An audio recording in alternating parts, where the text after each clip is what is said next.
haddaad u aragto in aan wax wanaagsan samaynayo fadlan subscribe samee Facebook-keygana gal oo muxuu ahaa halka page-keyga like taabo saaxiibadaadana la sii wadaag haddii ilaahay idmo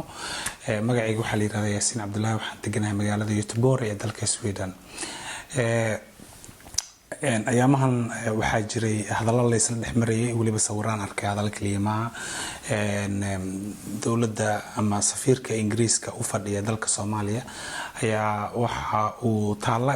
ka dhiseen dalka Ingiriiska waxay taala ka dhiseen magaalada Hargeysa iyagoo oo ku xusaya dadkooda ay ku dhinteen arrinkaas oo dad fara badan ay ka falceliyeen anigu lafteeda waan caraysnaa mana jecli macnaha markaan caraysanahay inaan xajalo soo duubo oo aan hadlo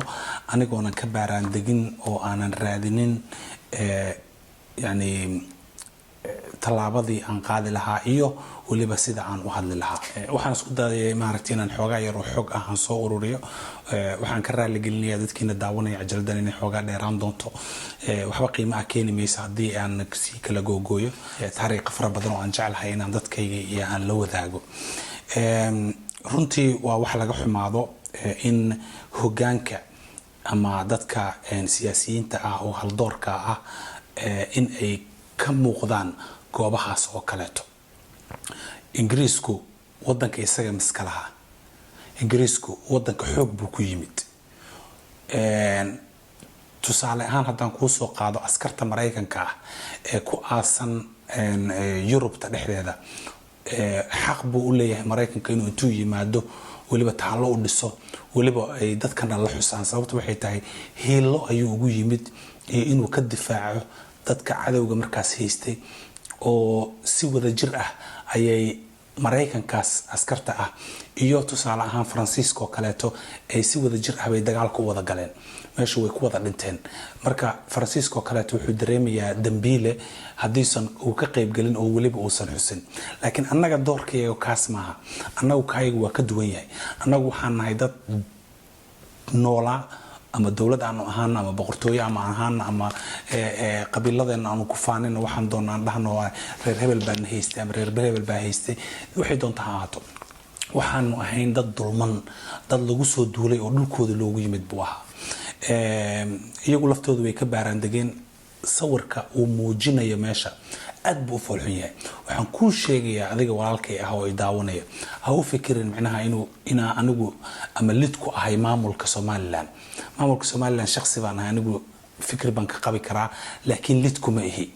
baka dad Soomaali oo walaalahay waa ku nool nabad bay haystaan ma sha Allah ilaahay ha u siyaadiyo laakiin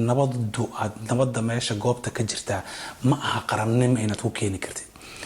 Puntland boo nabad baa ka jirta laakiin qarannimo ma haystaan soo marka yeesan isaga ka qaldamin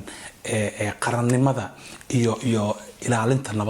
nabaduna ciidamadu ma aanay ilaalinayna shacbiga ayaa doonaya oo raba inay nabad ku noolaadaan waa exactly sida Puntland oo kaleetana shacbiga ayaa raba marka waxay sheegaan oo ay ka hortagaan dadka qaswadayaasha ah oo dhibaatada u keenaya si kastaba ha ku noqoto waad ogeed Ingiriiska isticmaalkii dad baa la soo dagaalamay anigu qodayda waalidiintood iyo kuwii ka safacay saddexaad ayaa ku dhintay waliba awowgeyga aabahay dhalay gibileyba ku dhintay dhimasho waliba ma ahayn dadkii la qabtay oo la daldalay buu ka mid ahaa isaguna marka waliba intay daldaleen bay dhowr casho waxay yiraahdeen lama taaban karo si ay ugu qoys qaataan kuwa kaleeto oo meesha maray yani exactly sida al-shabaab maanta u dhaqmayso ayuu Ingiriisku u dhaqmay ha isdhihin macnaha Ingiriiskan ku imaanayo ku hafreysanayo ku qoslaya inuu saaxiibka yahay aabaha iyo hooyada ma aanay dhalin dambu ka leeyahay dambu meesha kugu socda dantiisa haduu waayana muxuu ahaa soo doonu ka yeelaya anigu shalay daraad ma aanan bilaabin inaan Ingiriiska ka soo horjeesto insha Allah halkan baan soo dhigayaa Twitter-kaygan ku qoraa inta badan Ingiriisku wuxuu u dabaaldegaya askartii kaga dhimatay dagaalkii soo marka waxaan nagu ceeb ah inaan meesha ka soo muuqano waliba askari ciidamada Somaliland kamid ah oo dareyskii iyo tuutihii iyo waliba calankii Somaliland u xiran yahay inuu intuu hoos istaago oo ubaxyo u dhigo niman isagaba gumaysanayay waalidiintii soo laayay awoowayaashii soo laayay kuwii ka horeeyay xataa soo laayay oo isticmaar u gumaysta ah aad bay u foolxun tahay waxaa ka sii foolxun waliba dadkii haldoorka ahaa aqoon-yahanadeenni Faysal Cali Waraabe haba iska af adkaado laakiin waa nin engineer ah kulay sidoo sheegaan uu shahaadadiisa ma arkin laakiin engineer way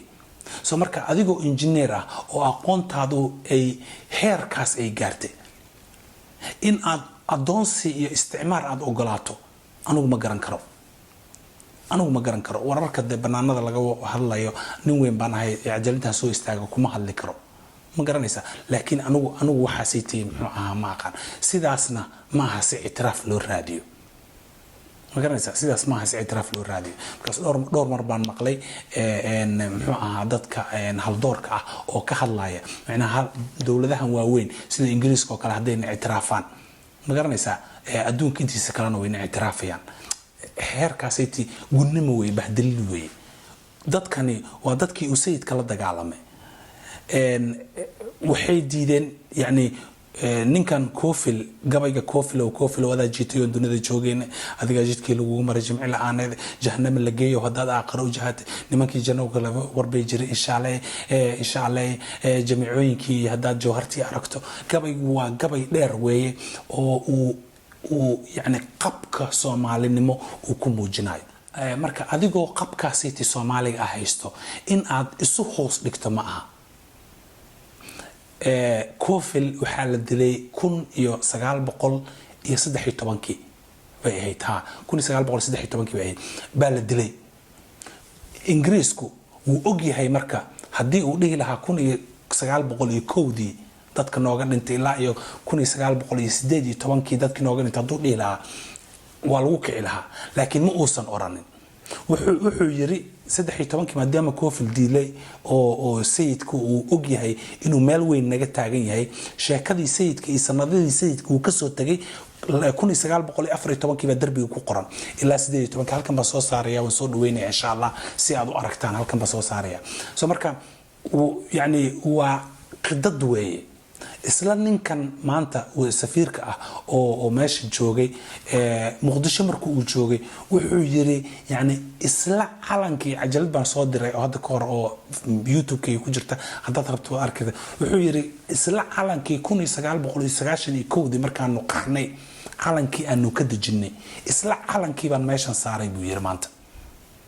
hadda ogow yani isla calankii baan saaray marka lagu dhaho sheekan idinku dhex daraya sheekada aan idinku dhex darayo waxay tahay waxa jiro wagon ama maxaa yiraahdaa wagon ama isjiid yar tareenka furkiisa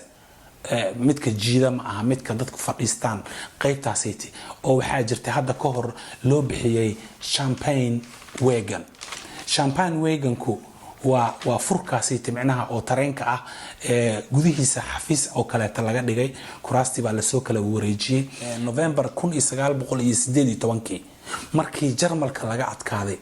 ayaa waxaa lagu qasbay inay madaxda Jarmalka intay yimaadaan waa dagaalkii koowaad ee adduunka inay yimaadaan oo ay heshiis xabad joojin ah oo qasab ah ay ku saxiixaan hadda ogow waa 1918 dhamaadkii dagaalkii koowaad ee adduunka Jarmalkii uu saxiixay waa tii dagaalkii dhamaaday Jarmalku wuxuu bilaabay inuu hub urursado cilbaahay inuu maaragtay warshadihiisa kiciyo markuu dagaalkii labaad ee adduunka uu bilaabanay 1940 ayuu intuu ku weeraray Faransiiska iyo halka intuu galay buu isla waagankii ama isla furkii oo hadda ka hor 20 sano ka soo wareegtay inta la isticmaalay jidku ka shaqeyn jiray dadku passenger-ka dadku qaadi jiray waagi dambana shirkadda oo tareemada ciidamada qalabka sida museum-koodii baa loogu deeqay furkaasiti isla furkiibu wuxuu yiri Hitler hala soo qaado museum-ka hala soo qaado meeshii waagi annaguna ku saxiixina hala soo dhigo muxuu ku qasbay marka isla Faransiiskiiba wuxuu ku qasbay in ay ceasefire baa la yiraahdaa xabad joojin iyo heshiis uu raalli ka ahayn uu ku qasbay soo marka ma garanaysaa waa aarsasho weeye marka ninkan markuu adiga uu ku yiraahdo calankii aan ka dajiyay 1991 isla calankii baan maantana ku suray Muqdisho waa argoosad weeye waad garan kartaa absolutely waa argoosad ninkaasay timicnaha nin aad u qosli karta ma laha walaal waan dareemayaa waxaa laga yaabaa nin nacasa ama haweeney nacasa inay intay daawato ay u fikirta habqabay liidarka noo ah dadkan hogaamiyayaasha noo ah xildhibaanada wasiirada madaxdeeda madaxweynayaasha ra'iisul wasaaraha waxa dhanba dhammaantood waa kuwa musuqmaasuq oo corruption u baabaashay waad ogtahay markay doorashada galayaan waxa la yiraahdaa hebel imaaraadka wata hebel qatar baa wata hebel mareykan baa wata hebel kan baa wata hadalka la sheegayo wax un baa ka jira dhammaantood ma wada jira laakiin wax un baa ka jira haba yaraatee soo sidaas darteed waxaan leeyahay dhammaantood waa koran yani dantii qaranka oo dhan buu wuxuu u baabi'inayaa dan isaga shakhsi u ah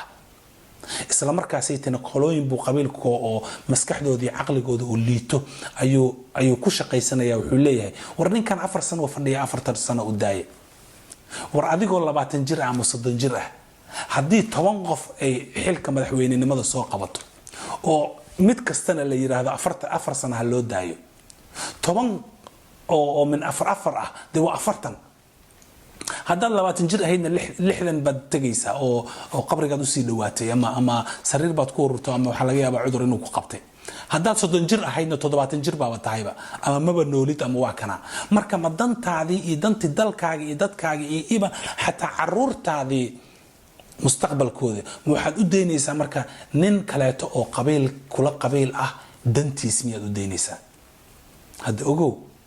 وهذا محوها أدب إيتابا جري وحان جعلها إنان سيدا إذو كوغو شيغو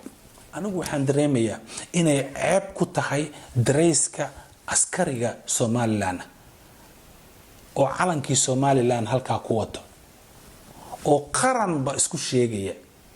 inuu intuu ubax u dhigo nin kaleeto oo gumaysan jiray inuu yiraahdo war waad iga raysay war xaq baad lahayd adiga saxsanaa dadka inta kaaga dhintay ubax baan u dhigayaa raali ahow waa exactly waxa aad leedahay waa indirect waa sawirka aad bixinaysid waa kaas adigoo dareeska qarankana ku labisan ba waxa leedahay gumaystihii wadankaaga ku soo edab darooday ayaad raali ahow leedahay waa exactly sida ay tahay wax kale ma jiro waliba siyaasiga maxaa la yiraahdaa engineer Faisal Ali Waraabe uu isagana uu ku jiro wallahi waa ayaan darro weeye aad iyo aad bay ayaan darro tahay ninkaasay taadii la helayo kuwa la dhashay eheladiisa iyo qabiilka iyo tolka iyo qaranka iyo xisbiga laftiisaba waxaan dhihi lahaa war inta uusan dharka idin ka dhigin walaalayaal isagaba ka qaada meesha meelihiisa ka iska nacnacleeyo ilaa miisaaniyadii culays ma leh haduusan xil haynin laakiin maadaama xil uu hayo ceeb bay ku tahay dadka Soomaaliyeed oo dhan meeshay doonaan ha joogaan ceeb bay ku tahay waxaan runtii aan ku soo jeedin lahaa in madaxweynaha Soomaaliland Muuse Biixi uu talaabo cad ka qaado askarigii dareyskaas watay ee ubaxa meesha dhigay haddii aadan adigu soo siinin ogolaasho haddii uu iskiis u tagay in talaabo sharci ah waliba maxkamadda muxuu ahaa militariga la saaro absolutely in la saaro aad buu maaragtay ugu ciyaaray qarannimada iyo dadnimada Soomaalida oo dhan buu ku ciyaaray wax laga xumaado way hadalkayga waxaan ku soo gabagabeynayaa arrinka meesha ka dhacay taaladaasi inama qabato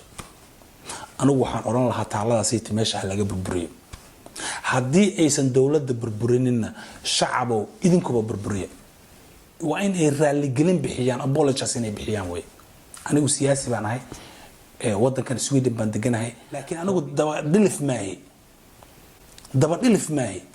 dhibaato kasta ay keento laakiin aan taaladaasi inay burburto way aniga waalidkayba ku maqan awowgayba ku maqan labadeedii awoowo kii aabahay dhalay kii ka sii horeeyay isaga isticmaalka dilay intaas baan ku soo gabagabeynayaa hadalkayga magacayga waxa la yiraahdaa Yaasiin Cabdullaahi waxaan deganahay magaalada Göteborg ee dalka Sweden inta aynu program sidan oo kale ah aynu ku kulmayno waxaan idin kaga tagayaa warsan iyo weersan wax loo dul qaadan kara maaha